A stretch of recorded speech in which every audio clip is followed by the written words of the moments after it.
창세기 23장 말씀입니다. 12절부터 18절까지 같이 합독을 하시겠습니다. 창세기 23장 12절부터 18절입니다. 시작. 아브라함이 이에 그 땅 백성을 대하여 몸을 굽히고 그 땅 백성에 듣는데 에브론에게 말하여 가로되 당신이 합당히 여기면 청컨대 내 말을 들으시오. 내가 그 밭값을 당신에게 주리니 당신은 내게서 받으시오. 내가 나의 죽은 자를 거기 장사하겠노라. 에브론이 아브라함에게 대답하여 가로되 내 주여 내게 들으소서. 땅값은 은 400세겔이나 나와 당신 사이에 어찌 교개하리이까. 당신의 죽은 자를 장사하소서. 아브라함이 에브론의 말을 조차 에브론이 헷족 속에 듣는 데서 말한 대로 상고에 통용하는 은 400세겔을 달아 에브론에게 주었더니 마므레 앞 막벨라에 있는 에브론의 밭을 바꾸어 그 속의 굴과 그 사방에 둘린 수목을 다 성문에 들어온 헷족 속 앞에서 아브라함의 소유로 정한지라. 아멘. 오늘 제목이 막벨라 굴 사두기 두고두고 잘한 일, 이 제목입니다. 어떻게 오전하고 짝이 맞는 것 같지 않으세요? 오전에는 재건축 얘기를 했고 오후에는 땅을 사는 얘기를 했어요. 짝짝 맞죠? 이게 참 막벨라 굴을 사둔 게 그렇죠. 대한민국 같으면 땅은 오르게 돼 있으니까 두고두고 잘한 일, 이게 혹시 통할지 모르지만 아브라함이나 이 중동의 역사에서 이렇게 땅 사둔 일, 이거 두고두고 잘한 일 정도가 아니라요, 지금도 이것 때문에 후유증 내지는 안전판이 계속되고 있는 것입니다. 이 건 때문에. 자, 오늘 내용은 그렇게 어렵지 않아요. 읽으신 부분은 다 아브라함하고 에브론이라는 사람하고 땅 얼마에 주고 살까 뭘 살까 이런 거래하는 것입니다. 오늘 얘기는 그래서 어떻게 보면 남자분들보다 여자분들이 더 좋아하시는 거 잘하시는 것일 수 있어요. 여러분 생각에는 아니 남자들이 하는 거 아닌가 생각하지만 전 세계에서요 3억, 4억, 5억, 10억짜리 아파트를 여자 혼자 가가지고 꽉 짓고 샥 해서 끝내는 나라는 대한민국밖에 없습니다. 우린 그거 크게 어렵지 않게 다 하시죠, 여자분들이. 딴 나라는 그거에 변호사부터 사자부터 최소 3명에서 5명은 붙어요. 이게 한두 푼도 아닌데. 그런데 믿음이 좋은 우리 대한민국 여자분들은 여자 3명만 모이면 다 돼요. 집주인 여자분, 살주인 여자분, 부동산 여자분 3명이 모이면, 옛날에 잘못된 세상에서는 뭐 여자 셋이 모이면 이상한 한자가 되게, 그건 아주 못된 시대고, 그러면 우리는 아파트가 되는 거예요. 그래서 아마 전 여자분들이 가장 잘 이해하실 만한 성경 구절이라고 생각하는데, 우선 개요 한번 보십시다. 개요도 간단해요. 이거 7개로 나누느라고 제가 고생 많이 했습니다. 이거 2개면 되는데, 샀다 돈 줬다 이거면 되거든요. 그런데 개요에 보시면 첫째, 사라가 죽었어요. 드디어 아브라함의 아내 사라가 죽었어요.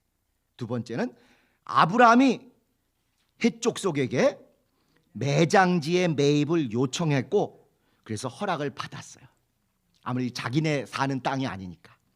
세 번째는 아브라함이 그 중에 에브론이라는 사람의 밭머리에 있는 막벨라 굴을 요청해서 나 무덤 좀 사게 해달라 허락받은 다음에, 그럼 어디 할래? 이렇게 보니까 조기가 좋다 해서 한 게 에브론이라는 사람의 밭 입구 쪽에 있는 그런 굴이 하나 있어. 거기다 묻으면 좋겠다고 막벨라 굴을 요청했다.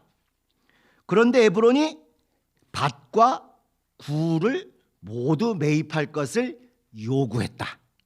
나는 굴만 필요한데 밭도 사라, 이렇게 했다는 거예요. 5번에 갔더니 아브라함이 그러면 그 얼마인데 물어야 될 거 아니에요. 그래서 에브론에게 매매가를 문의하자 에브론이 은 400세겔이다. 근데 아이고 이게 은 400세겔이라고 내가 어떻게 얘기를 해, 이렇게 얘기를 하는 거야. 뭔가 좀 분위기가 이상하지. 어쨌건 은 400세겔이라는 거금을 요구했어요. 그러다 6번에 가서 아브라함이 은 400세겔을 내고 밭도 사고 굴도 사고 수목을 매입했다. 그리고는 아브라함이 자기 소유가 된 막벨라 밭 굴에 사라를 매장했다. 요 얘기입니다. 그러니까 땅 사서 매장했다니 한 줄이면 되는데 이렇게 일부러 차곡차곡 여기는 좀 세밀하게 분석해 볼 필요가 있어요. 여러분은 이거 읽으면서 무슨 느낌? 저는 이거 진짜 혼자 참 이게 주책인 게 읽으면서 자꾸 굴굴 굴니까 3개 샀다니까 아브라함이 굴과 그 다음에 수육과 그 다음에 그거 뭐죠? 빨간 거? 보쌈을 샀다. 자꾸 그 생각이 드는 게 자꾸 이게 굴굴굴 하다 보니까 이제 굴이에요. 동굴을 샀다 이 얘기입니다.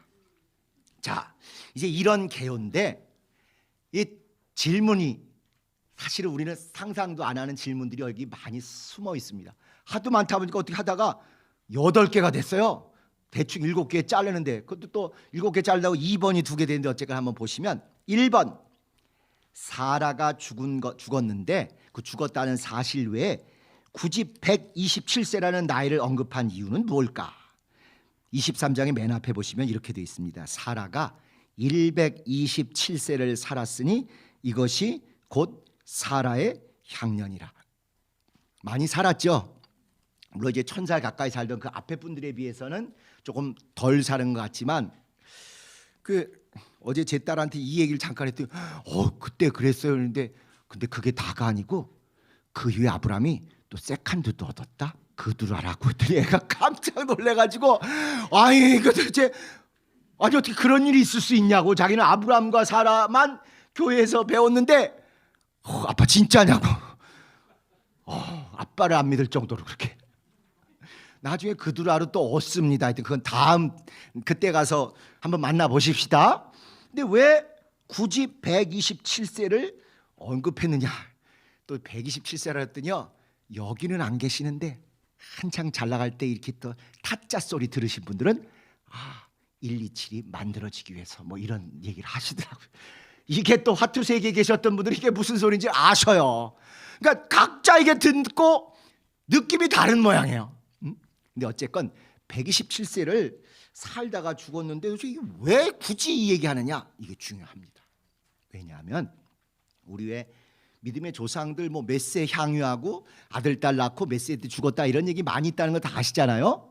그런데 그게 전부 남자들 얘기예요. 아무리 남녀 차별이 극심하더라도 아니 남자들만 죽을 때 몇 살에 죽었다 얘기 나오지 여자들은 그냥 물건 소모품 다 써서 나간 거 마냥 몇 살에 죽었다는 얘기를 한 명도 안 써요. 구약에. 유일하게 이 사라를 127세에 쓰는 것입니다. 죽었다고. 우리 성경 읽으시면 느낌에 외워지지 않는 느낌에 뭔가 아주 규칙적으로 모든 사람 나고 죽고 이런 거 쓴다는 건 다 느낌이 있으시잖아요. 그런데 거기에 예외적인 항목이 이렇게 있을수록 그거는 진짜 중요하고 꼭 알려주기를 원하는 내용이 있기 때문에 그렇습니다. 그럼 왜 이렇게 죽을 때 나이를 여기 썼느냐? 사라는 다른 여자들하고 다르기 때문이에요. 앞에 우리가 여러 가지를 봤습니다마는 사라가 진짜 여자의 후손이 어디로 갈까 왔다 갔다 할 때 확실히 어디로 올지를 이제 딱 결정적으로 보여준 여자의 후손의 중간에 중요한 사람이에요. 자꾸 우리는 여자의 후손 그러면 마리아 그리고 예수 이렇게 금방 가는데 이거는 정답을 다 보완한 우리 입장에서 이해하는 것이고요. 그 당시 사람들은 아담과 하와 있을 때는 여자의 후손이 나서 뱀의 후손의 머리를 짓밟을 것이다 할 때는 그 여자의 후손이 누군 거예요? 하와인 거예요. 하와. 그래서 하와에게 남자애가 태어난다는 거구나. 걔가 뭔가 뱀을 어떻게 한다는 얘기구나. 이렇게 100% 알아듣는 것입니다. 그들이 뭐 몇만 년 후에 몇천 년 후에 몇백 년 후에 무슨 일이 있을 것이다. 이게 아니거든요. 그런 약속을 계속 생각하고 오던 중에 드디어 또 여자의 후손이 확실하게 확증된 사람이 바로 이 사라다. 이거죠. 꼭 너를 통해서 그 옆에 그 몸종으로 있었던 하갈도 아니고 꼭 너를 통해서 그 여자의 후손이 오게 할 것이다 하는 그것을 확실히 보여주신 이 여인이기 때문에 소중해서 이 여인이 죽었다는 것을 이렇게 의미 있게 하고 나이도 쓰고 장사 지내는 과정을 이렇게 자세히 쓴 것이 뿐만 아니라 그 먼 약속을 제껴놓고도 아브라함이 믿음의 조상이라는 걸 잘 아시죠? 근데 우리가 새롭게 이번에 아브라함 얘기 들으면서 하와도 열왕의 어미 열국의 어미 이렇게 칭호를 받았다는 것을 보셨어요.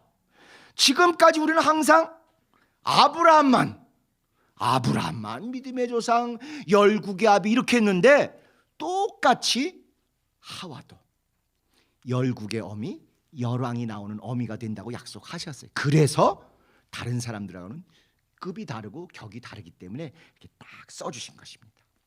두 번째로 넘어가시면, 아니 도대체 장례 자체보다 사실은 장례를 어떤 절차로 치렀다 이 얘기는 사실 길지 않아요.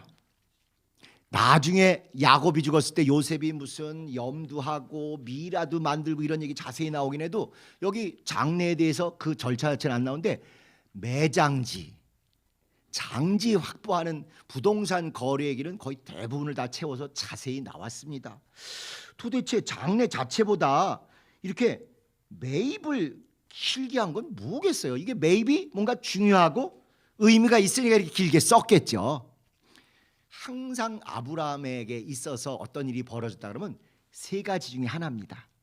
세 가지 중에 하나. 아브라함에게 주신 약속이 세 가지였으니 하나는 땅 줄게, 두 번째는 하늘의 별같이 땅의 모래같이 자손 줄게, 세 번째는 너로 말미암아 다른 사람이 복을 받고 그래서 네가 하나님의 사람인 줄 알게 될 것이다. 그거 아니겠습니까? 그러니까 아브라함에게 어떤 특별한 일이 있었다면 무조건 이 세 개 중에 하나에 해당되는 거예요. 우선 어떻게 해서든지 아브라함이 매장지를 얻으려고 한 거는 결국 뭐겠어요? 하나님께서 뭘 주신다는 걸 믿은 거예요. 이 가나안 땅을 주신다는 걸 설석같이 믿었어요. 그렇게 믿으면 가만히 있어요? 아니면 얻으려고 노력을 해야 돼요? 잘못된 믿음을 가지면 하나님이 다 주셔 하고 천하의 믿음 좋은 것처럼 있다가 쪽박이고, 하나님이 주신다는 걸 믿고 내가 기도했으면 또 그것을 얻기 위해서 최선의 노력을 다하시는 분들은 그 복도 얻지만 플러스 알파까지 얻게 되는 거 아니겠어요? 그래서 아브라함은 하나님이 가나안 땅 주시겠다는 약속을 믿었기 때문에 가만히 있으면 다 돼, 믿음을 가져, 조바심 내지 말고 있어봐, 다 돼. 이건 믿음 아닙니다. 그 약속을 믿고 할 수 있는 노력을 다해서 이렇게 끝까지 협상을 하고 거래를 성사시키려고 그러고 딜을 이루어서 나중에 보시면 이거 엄청 바가지 쓴 딜이거든요. 그럼에도 불구하고 그 약속을 더 많은 이 가나안 땅을 위해서 아브라함이 이렇게 노력을 해서 얻은 거예요. 두 번째는 그게 주이지만 이 세 가지에 다 해당이 되는 게 뭐냐면, 자손이 많게 해주겠다고 하셨는데 그 자손이 지금 여기서 가득 차지 않고 너희가 이방 땅에 애굽에 가서 400년 있다 나온다 이런 얘기를 12장에 하신 거 아시죠? 그런데 그 400년 동안 수많은 자손들이 거기서 늘어나가지고 왔을 때 땅이 한 평도 없고 아무것도 없을 때 여기 살던 민족들하고 하나님의 약속대로 부풀어서 온 아브라함의 후손들하고 사이가 얼마나 좋아질까요? 죽자 사자 피비린내가 나겠죠. 그런 걸 미리 방지하기 위해서 우호관계, 설린관계, 거래관계가 있고 우리는 얼마든지 주먹이 아니라 이렇게 법적으로 또 선의를 가지고 해결할 수 있다. 미리 자손들이 거할 땅과 그거 못지않게 더 중요한 이웃과의 피 튀기는 싸움이 없도록 평강을 예비해 두는 것입니다. 그리고 또 이 구절 내내 나오는 게 역시 또 이방인들이 아브라함 볼 때마다 항상 하는 얘기. 그 다음에 3절에 보시면 2절에 2라고 두 번인데 아브라함을 하나님의 방백이라고 인정한 것은 무엇이냐? 봐라, 아브라함이란 사람은 특별한 사람이더라. 이 사람이 함께하면 뭔가 그만 잘 되는 게 아니라 주변 사람도 잘 되더라, 이방인도 잘 되더라. 이 사람하고는 싸워서 될 일이 아니라 잘 지내야 우리도 잘 된다. 아주 이 우호관계를 철저히 미리 조성해 놓으시기 위해서 이렇게 정성을 다해서 복잡한 과정을 거쳐 심지어 덤태기를 쓰는 것 같은 과정을 통해서라도 이 땅을 얻게 되신 것입니다. 여기 하나님의 방백이라고 했는데 하나님의 왕자 이런 뜻이에요. 그러니까 그들이 진짜 하나님이 함께 하시는 것도 알았지만 왜 우리도 요즘 젊은 사람들 누구 볼 때 우리보다 월등히 뛰어난 스포츠 스타나 연예인이나 이런 걸 보면 그 앞에 갓을 붙여요. 갓. 머리에 쓰는 갓이 아니고 신이라는 갓 있잖아요. 갓. 그래서 갓 멋이기. 우리나라 여자 배구 선수 중에 제일 잘하는 사람이 누구예요? 김연경이죠. 우리는 김연경이라고 부르고 젊은 사람들은 뭐라고 불러요? 갓연경이라고 불러요. 갓연경. 갓이라는 신적인 수준에 있는 그런 대단한 사람이다. 여기도 이제 그런 개념이에요. 꼭 신이다 이 뜻은 아니고 하나님이 함께 하시고 하나님이 축복하시고 그만 잘 되는 게 아니라 그 덕분에 주변 사람 이방인까지 잘 되게 하시는 특별한 하나님의 방백이다. 이제 이렇게 얘기를 하는 거지요. 그래서 아브라함의 이런 것들이 가족들이 돌아올 때 선산이 있는 핑계도 되고 또 서로 막 물불 안 가리고 싸우기보다 이렇게 우호적으로 설린 관계를 유지할 수 있도록도 하고 또 이 땅을 하나님 주신다는 걸 믿었기 때문에 그걸 잘 믿는다는 증거로 이렇게 미리 잘 사놓은 것입니다. 진짜 믿음의 아브라함이 점점 좋아지고 월등해지는 걸 아주 우리가 목격을 하는 거죠. 자, 3번 보시면 장사 또는 매장 그리고 또 매매하는 일이 이렇게까지 허락받고 할 일인가? 여기 보면 우리 부인이 죽었는데 내 부인이 죽었는데 부인 좀 묻게 해달라. 좀 여기 좀 어떠냐? 뭐 이런 일이 계속 있어요. 아니 그냥 대충 하면 안 되고 원래 옛날 시절에는 내 땅 네 땅이 어디 있어요? 아무데나 가다 밤새 묻으면 됐지. 그런 일들 지방에 많이 있었죠. 나중에 보니까 우리 선산에 다른 석씨 가진 사람이 묻혀 있고 뭐 그런 일이 있는데 이게 왜 그러냐? 이 시대는 땅 그렇게 했다가는 진짜 피비린내 나는 싸움이 벌어질 때 아니겠습니까? 옛날에는 텃세가 얼마나 심했겠어요. 우리는 아브라함이 저 갈대우로 먼 데서부터 왔다는 그 고생만 생각하는데 그거보다 더 큰 고생은요, 긴 거리를 갔다 가는 고생에 속하지 않아요. 새로운 마을 들어갈 때마다 목숨을 걸고 들어가는 것입니다. 옛날에는 시족 부족 사회들이 철통 같아가지고 거기에 낯선 것이 들어오면 동네 어귀서부터 가만 안 둬요. 그 비슷한 얘기가 가끔 왜 미국 영화 보면 어떤 동네에 군대에서 갓 제대한 사람이나 또 아시안 계통 이렇게 오면 벌써 경찰이 촥 보고 괜히 시비 걸고 잡아가서 좁혀고 고문하고 그러다가 람보가 나오고 뭐 이런 거 아시죠? 그런 영화 안 보셨나? 그런 것 마냥 남의 동네 들어가는 게 같은 나라 사람인데도 옛날식의 문화가 있는 곳일수록 용납을 안 해요. 그냥 동네 어귀에서 좁혀지요. 심지어 물건도 뺏고. 그러니까 아브라함도 그걸 아니까 두 번이나 무슨 일을 했죠? 이렇게 상납하듯 한 게 부인을 부인 아니고 잘못하면 당신 때문에 나 죽게 생겼으니까 누이라 그러고 나부터더라도 살자. 이런 일이 있은 게 믿음이 없다기보다 100% 이해가 사실은 되는 일들입니다. 목숨의 오락가락. 그 아브라함이 멀리서부터 왔다는 얘기는 그 거리는 별로 중요치 않아요. 옛날은 다 그렇게 다녔을 때니까. 목숨을 걸고 여러 나라 여러 동네 남의 땅에 가서 거기 살라고 명하셨는데 그걸 했다는 거예요.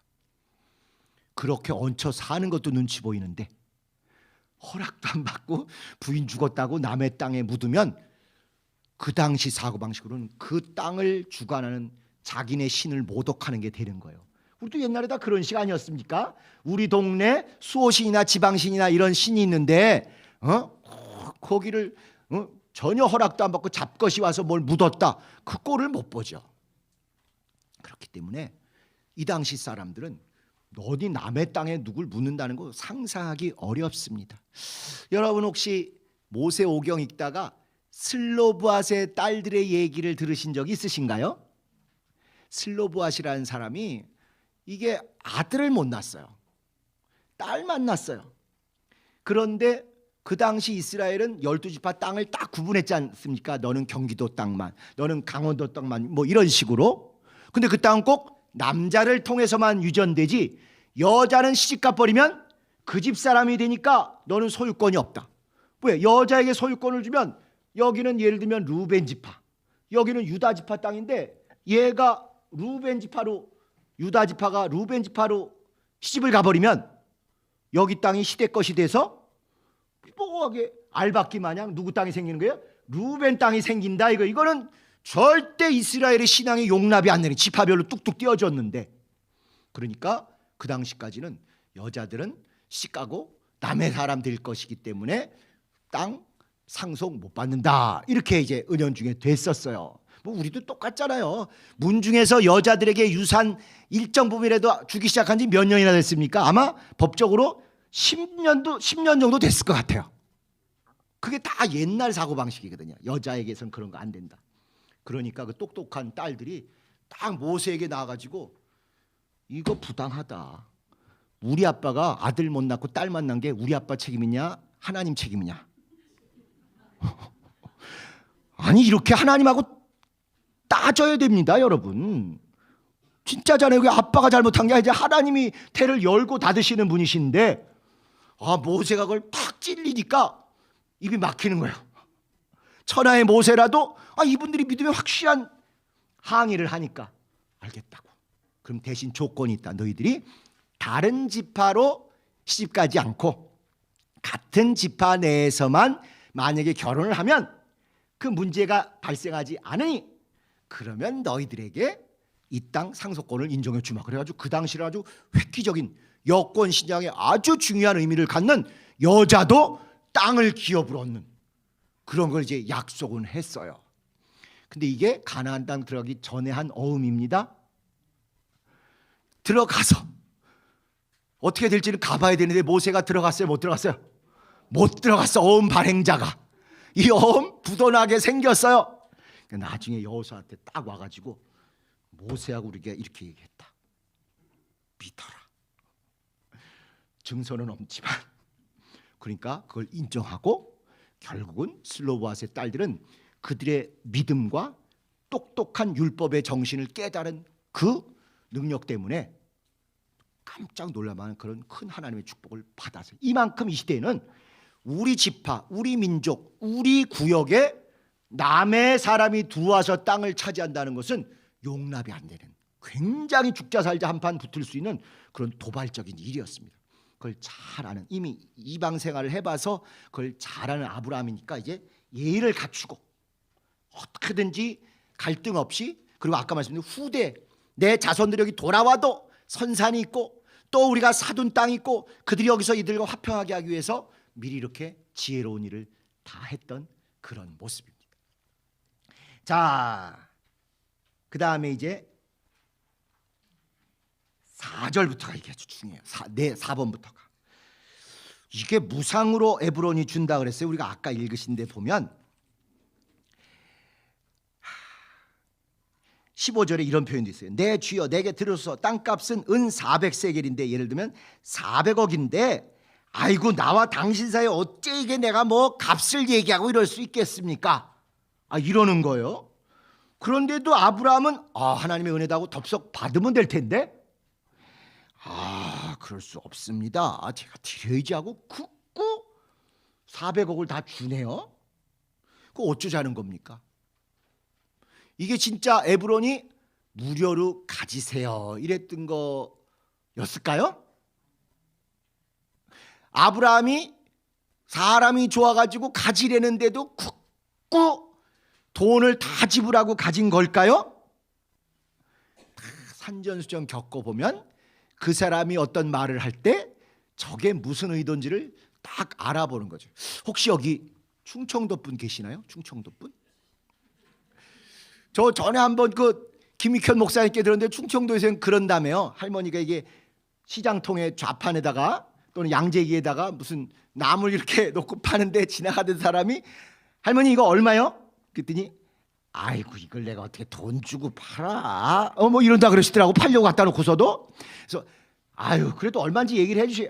아이고 내가 이걸 어떻게 10,000원이라고 얘기 못하지? 뭐 그러신다며요. 충청도 전문 용어로.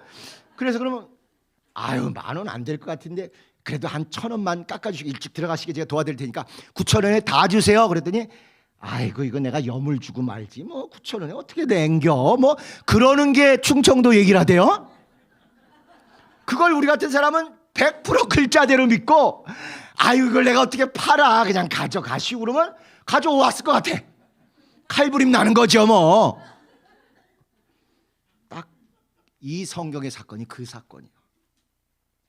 이게 거래가 그 당시 있었던 그 거래 관행을 그대로 중개한 건데요.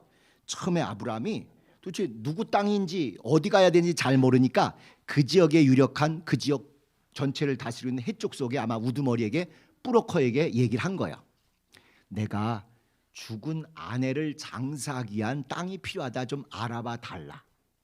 여러분 아파트 내놓고 집 내놓을 때 내가 내놓은 중개소도 있지만 또 집을 보겠다고 찾아온 사람의 중개인도 있죠. 그래가지고 때로는 양쪽 중개인이 같이 입회하는 가운데 양 당사자 계약하고 이런 거 많이 겪어보시잖아요. 딱 그런 거예요. 그래서 아브라함이 먼저 그 해쪽 속 사람 유력자에게 땅 좀 어디 좀 나온 거 없냐고, 나 꼭 필요하다고 알아봐 달라고 하니까 소문 이렇게 해가지고 에브론은 에브론대로 요때 내가 팔아먹을 수 있는 기회다 해가지고 또 그 동일한 사람인지 자기 쪽에 또 중개인을 데리고 왔는지는 정확하지 않지만 이렇게 와서 서로 이제 거래가 시작이 되는 것입니다. 그런데 이 땅이 왜 필요하세요? 매장지를 매장지가 필요합니다. 이렇게 얘기하니까 아까인대로 그걸 가지세요. 가지세요. 내가 뭐 이런 점잖은 분한테 내가 어떻게 돈을 받습니까? 이게 시가 400억인데 내가 어떻게 400억이란 말을 하겠습니까? 하고 아까 그 말씀을 하는 거예요. 이게 은 400세겔인데 우리 같은 사이에 점잖은 사이에 이렇게 위대하신 분한테 어떻게 내가 굳이 값을 얘기하고 400억이라고 얘기하겠으면 알아서 같이 가시면 됩니다. 저는 절대 사심이 없습니다. 이렇게 너스를 떤 거예요. 아브라함도 산전수전 공중전을 다 겪은 사람이라 척하면 척 알아본 것입니다. 400억 내라는 소리구나. 그런데 그 은 400세겔이 400억, 예를 들면 400억이 여기 보면 5번에 이런 표현이 있죠. 은 400세겔은 적정한 가격이냐 아니면 진짜 아브라함을 존중해서 깎아준 가격이냐 아니면 아브라함이 바가지 쓴 가격이냐. 100% 바가지입니다. 말은 뭐 무료로 가져가세요. 제가 어떻게 이렇게 하나님의 그 위대하신 일꾼에게 어떻게 돈을 받겠습니까? 마치 큰 선심 쓰고 깎아주는 것처럼 하지만 이거 완전히 높게 바가지고 굉장히 고가로 부른 거에 게다가 원래 악덕 상인들이 하는 비법 중에 하나가 그거잖아요. 잘 팔리는 거가 있고 안 팔리는 거가 있어요. 이것만 사람들이 살려고 그래. 그럼 이건 못 팔잖아요. 그럴 때 어떻게 해요? 끼워 팔기. 전문 용어 나왔어요. 끼워 팔기. 저는 개인적으로 제일 어떤 옛날 드라마 중에 놀란 게 그때는 인신매매가 있는 때다 보니까 중국 사람들한테 우리 처녀들 이렇게 파는데 얼마 부르더라고요. 근데 비싸다 어쩌다 하니까 그걸 파는 못된 그 비적이 여자 하나를 죽이더라고. 그리고 양쪽이 다 놀란 거죠. 아니 그 비싼 걸 왜 죽이냐고. 괜찮아. 이 값까지 여기 얹어서 비싸게 팔면 돼. 아이고 그런 살벌한 딜을 하시는 분들을 보고 깜짝 놀랐어요. 결국이 좀 죄송하지만 100만 원 10명이었는데 그 100만 원 비싸다고 1인당 100만 원, 두당 100만 원 비싸다고 깎으려고 하니까 저쪽에서 하나를 보내서 딱 죽이고는 이제 9명인데 1200내. 아까는 10명에 1000만 원이었는데 딱 죽이고는 1200 내니까 어이구 진짜 죽이겠구나 해가지고 그걸 고스란히 내더라고요. 이게 장사 잘하시는 분은 그런 비책들이 있으신 것 같아. 그러니까 끼워 팔기를 하는 거야. 이 에브론이라는 사람이 너 뭐가 필요한데 구체적으로 알아봤더니 굴이 필요하대. 굴만 팔았다가는 저 알짜배기 팔고 나머지 그 주변 땅들이 안 나갈 수 있겠다. 알박기가 되잖아요. 한 군데 딱 이렇게 했으니까 에라 같이 팔아야 되겠다. 근데 또 이거 팔았는데 그 울타리처럼 이렇게 쳐져 있는 나무들 수목들 저걸 또 누가 따로 사갈까? 누가 집 지면서 조경수로 가져갈 사람이 있을까? 요새 경기가 안 좋아서 안 될 것 같다. 요거까지 얹혀서 완전히 이번에 다 털자. 그래서 아브라함은 굴을 원했는데 굴만 온 것이 아니라 수육도 오고 보쌈도 오고 하듯이 동굴만 온 게 아니라 밭이 전체가 오고 그 다음에 그 둘러싸는 별로 쓸모도 없는 나무까지 딱 400억의 덤태기를 쓴 것입니다.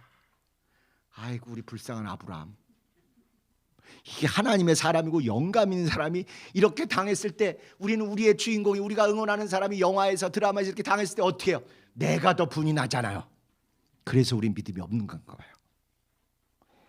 이렇게 아브라함은 바가지를 쓰고 밭과 굴과 수목 중 6번에 나온 대로 굴만 원했는데 에브론은 아마 속으로 이런 찬송을 불렀겠죠. 이때라 이때라 덮어 씌우고 띄워 팔게 할 때가 이때라 해가지고는 세 가지를 다 한 몫에 부풀려가지고 다 팔아친 거예요.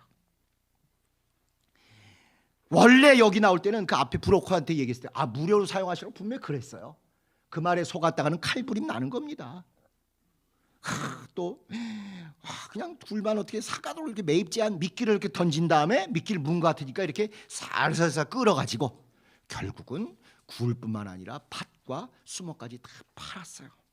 자, 이 미련하고 속상하고 뒤통수 맞은 아브라함이 7번에 나온 대로 이렇게까지 해서 매장지를 확보는 했는데 잘한 걸까요? 못한 걸까요? 조금 잘한 걸까요? 두고두고 잘한 걸까요? 두고두고 잘한 걸. 아브라함은 모르고 뒤통수를 맞았을까요? 알면서도 참고 샀을까요? 알면서도 참고 샀을까요? 왜? 하나님의 약속을 믿었기 때문에 어떻게든지 내 믿음을 보인다는 교두보라는 말 있지 않습니까? 발 하나라도 이렇게 디딜 수 있는 곳, 매장지라도 이걸 이렇게 확보하면 비록 억울하고 덤튀기 쓰고 손해를 봤어도 반드시 그거 이상으로 역전하시고 채워주시고 더 크게 합력하여 선을 이루실 분이라는 걸 100% 믿은 것입니다. 지금까지 살아오면서 아브라함이 겪은 일들을 보면 능히 이런 일에도 이제는 하나님을 믿을 수 있게 그렇게 된 거예요. 우리식으로 치면 이게 대표적인 세옹지마 아닙니까? 세옹지마. 말 들어왔다고 좋아했다가 그 말 타고 나가가지고 다리 부러졌으니 불행이라고 했지만 그 다리 부러진 덕분에 군대 안 갔고 군대 안 가서 뭐가 좋으냐부터 시작해가지고 뭐 막 있잖아요. 세옹지마. 이렇게 그건 세상적인 이치에 그냥 세상이 대충 그렇게 돌아가더라 보는 사람이고 살아계신 하나님을 만난 우리들은 전화위복이나 세옹지마가 아니라 범사의 그분이 인도자시고 인도하시는 분은 나에게 가장 합당하게 인도하실 뿐만 아니라 마지막에는 합력하여 선을 이루시는 최고의 멋진 분이시라는 걸 믿기 때문에 이런 것에 일희일비 할례 딱 좋아했다가 시험 들었다가 이러지 않는다는 것이죠. 그러면 이렇게 두고두고 뭘 얼마나 이 땅값이 얼마나 오르면 잘한 거예요? 400세겔이 4만 세겔 됐으면 엄청 잘한 거일까요? 그 가격이 문제가 아니라 이게 신앙적으로 역사적으로 법적으로 지금도 이스라엘이 그 가나안 땅이 자기네 땅이라고 우기는 최고의 증거가 된 거예요. 안타깝지만 지금도 거기서 전쟁이 일어나잖아요. 서로 원래 자기네 땅이었다고 우기잖아요. 팔레스타인은 원래 우리가 살고 있었는데 1945년에 이스라엘이 들어와서 나라를 만들어서 이놈들이 뒤에 온 나쁜 놈들이다 이러고 아니다. 니네들은 성경에 나오는 그 블레셋이 아니지 않느냐. 팔레스타인 해방기구 또는 이런 사람들은 그 블레셋은 아니에요. 전혀 민족이 달라요. 그럼에도 불구하고 먼저 살았다가 무슨 소리 우리 조상 아브라함이 이렇게 돈 내고 정식 계약해서 여기 문서는 안 나와 있지만 문서보다 중요한 경전에 있지 않냐. 이거 우리 땅이다. 이게 지금까지도 법적으로나 신앙적으로나 역사적으로나 가장 그들이 가나안 땅의 소유권을 주장하는 근거가 돼요. 또 하나 더 있다면 예레미야서에 가보면 예레미야가 이스라엘이 막 범죄하고 나서 하나님이 그 믿음 없는 사람은 가짜 거짓 선지자들은 뭐라 하냐면 하나님은 이스라엘을 무조건 이뻐하기 때문에 우린 절대로 안 망해. 근데 참 선지자인 예레미야는 무슨 소리? 하나님이 이미 너희 버리셨어. 너희의 죄악과 우상숭배가 너무 극해서 더 안 지키시고 너희 끝장이야. 그러니 순종해서 가서 포로 생활 잘해. 얼마나 얄미웠겠어요. 하나님이 우리는 무조건 이뻐하시고 무조건 지켜주다 이렇게 해야 진짜 멋들어지고 인기 있는 선지자인데 아니 너희는 버림받았어. 너희의 죄악이 너무 극해서 너희는 끝장이야. 포로 생활해. 그런데 거기서 70년 성실히 잘 살고 나면 돌아오게 하셔. 뒤에 거가 복음이고 은혜인데 이게 귀에 안 들어오는 거야. 앞에 쌤통이야, 너희는 당해야 돼. 이 얘기에 열을 받아가지고요, 예레미야를 너무너무 미워하는 거예요. 그래서 심지어 감옥에 가두기까지 했어요. 그런데 또 요럴 때 아주 얌통머리 없는 브로커가, 부동산 중개업자가 꼭 나타납니다. 친척이 하나가 나가지고, 네가 말하는 거 보니까 뭐 70년에는 돌아온다며? 너 그거 믿어? 믿지. 그러면 성경에 기업 물을 자, 내 기업을 물을 자 중에 너도 그 자격이 되니까 너 그거 믿는다는 증거로 내 땅 사. 이놈은 무슨 속셈이냐면 망한다고 했고 빨리 현찰이 필요하니까 이럴 때 헐값에 제대로 탁 팔아치우고 자기는 튀어야 되겠다, 이 생각인 거예요. 근데 딴 사람들은 안 속아. 그런데 예레미야는 70년에 반드시 하나님 우리에게 돌아오게 하신다 이랬으니 네 말 진짜면 그 진짜라는 증거로 이거 샀어요. 그리고 진짜 70년 후에 돌아왔어요. 이제 이런 기록들이 이스라엘이 세계에 대해서 우린 하나님 앞에서 이 땅 계약하고 돈 치르고 샀다, 우리의 목숨보다 소중한 경전에 이런 얘기가 기록되어 있지 않냐? 두고두고 그 후손들은 이것이 믿음의 담력이 된 것입니다. 아브라함 할아버지가 어벙벙하게 덤태기 써가지고 끼워 팔기에 넘어가서 비록 그것을 비싸게 필요한 것보다 많이 샀지만 오히려 그 덕분에 이렇게 가나안 땅 전체를 지금 어쨌건 소유권을 주장하고 누리고 그런 근거가 됐던 것이죠. 우리도 이런 조상 좀 있어야 되는데 어디다가 그냥 압구정동에다 땅을 좀 사놓으셨던 뭐가 있어야 돼. 우리는 있던 것도 다 교회 헌신했는데 어떤 집안은 없던 것도 교인들 이렇게 네, 자 요약으로 가겠습니다. 요약.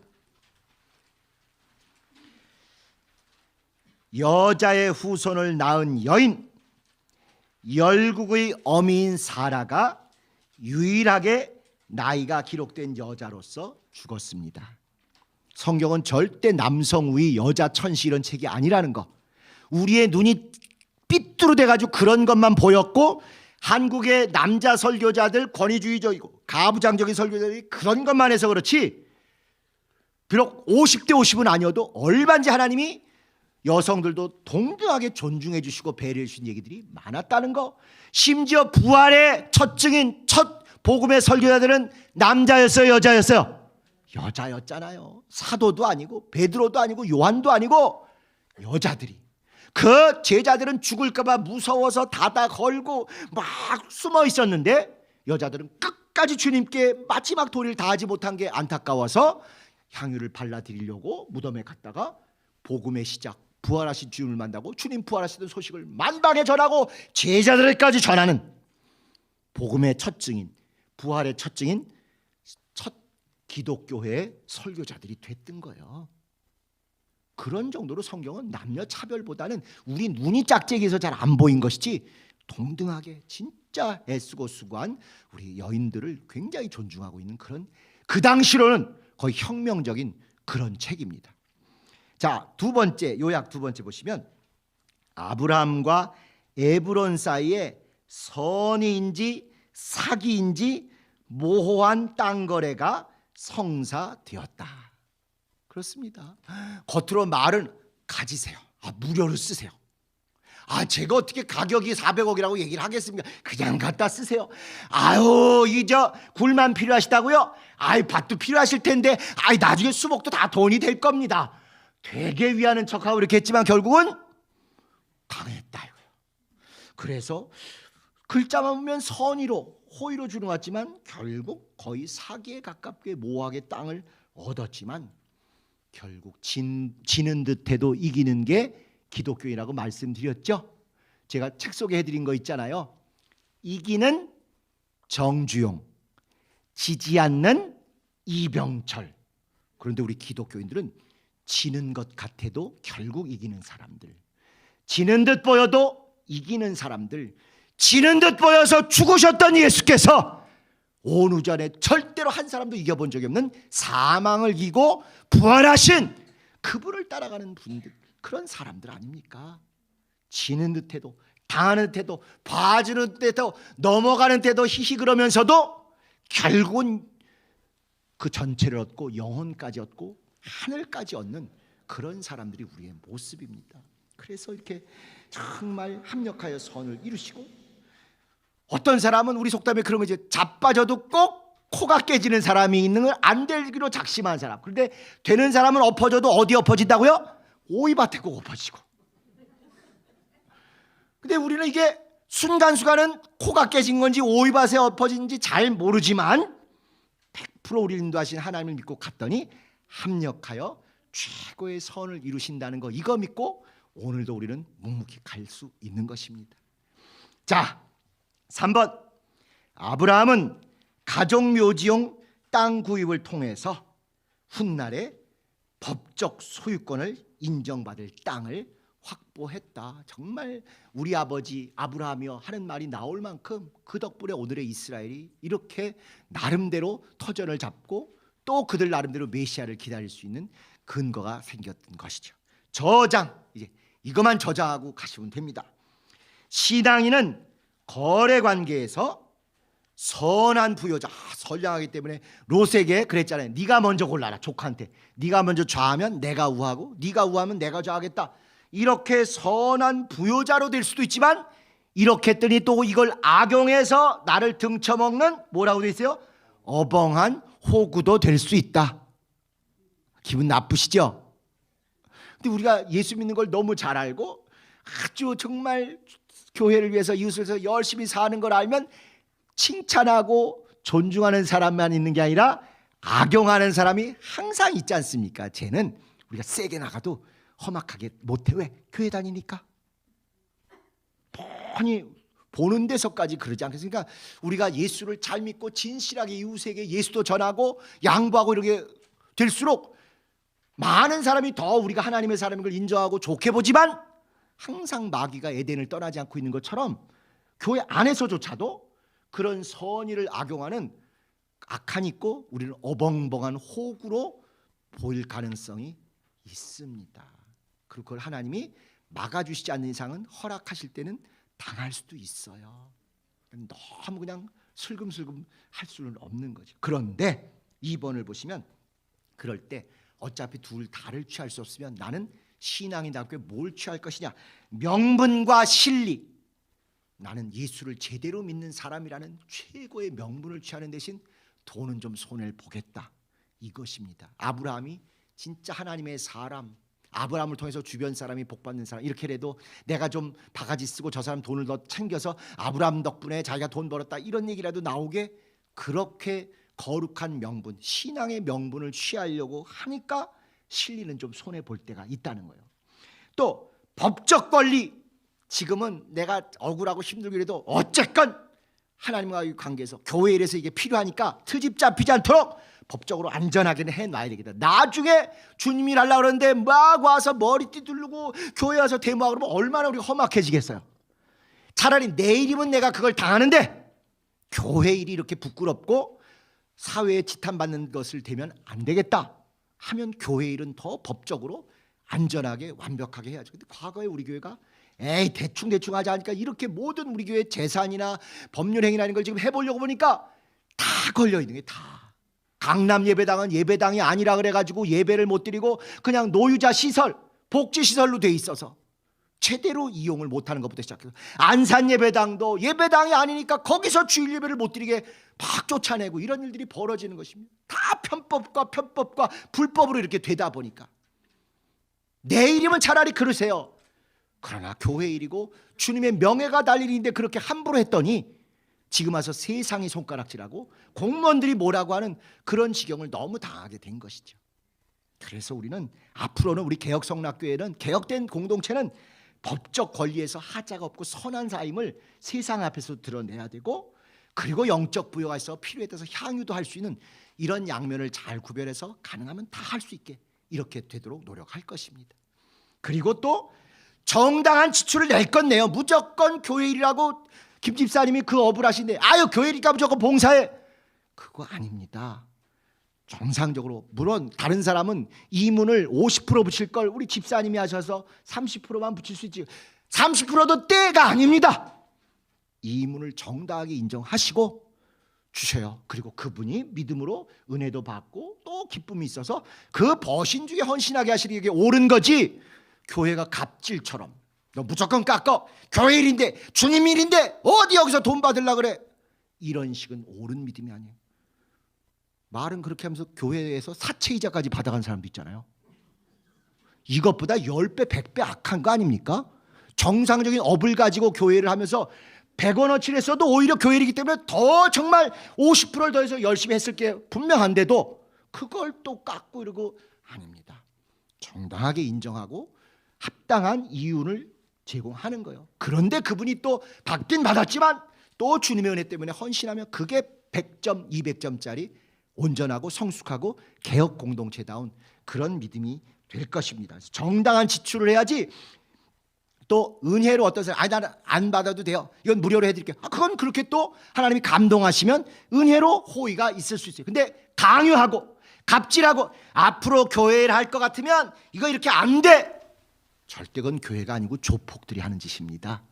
우리 개혁된 성락교회는 그런 거 없이 정말 서로가 서로를 존중하고 신앙 안에서뿐만 아니라 법적으로도 부끄럽지 않은 그런 교회가 된다면 우리도 어려운 중에 했던 일들에 아브라함처럼 두고두고 잘했다는 칭찬이 하늘에서도 땅에서도 있을 것입니다. 마지막, 이렇게 하나님의 약속을 이루는 실질적인 과정에는 믿음도 있어야 되지만 끝까지 이렇게 붙들고 협상하고 깎을 건 깎고 이렇게 노력하는 노력도 있어야 되고, 노력은 했는데 뛰는 놈이 나는 놈에서 맨날 당하면 안 되잖아요. 실력도 있어야 되는 거예요. 내 실력이 부족하면 실력 있는 사람을 좀 데리고 가서라도 절대로 하나님의 일이 회방받지 않도록 믿음, 노력, 실력, 이것이 어우러질 때 진짜 하나님의 역사라고 고백하고 영광 돌리고 온 교회의 유익이 될 것입니다. 여러분 개인적으로나 여러분이 관계된 회사 사업장에서나 또 우리 개혁 공동체에서나 이런 일들을 교훈 삼아서 정말 좋은 교회, 건강한 교회 만드는데 함께 합력하는 여러분들이 되어주시기를 예수님의 이름으로 축복합니다. 우리 주님 가르치신 기도하시고 마치겠습니다.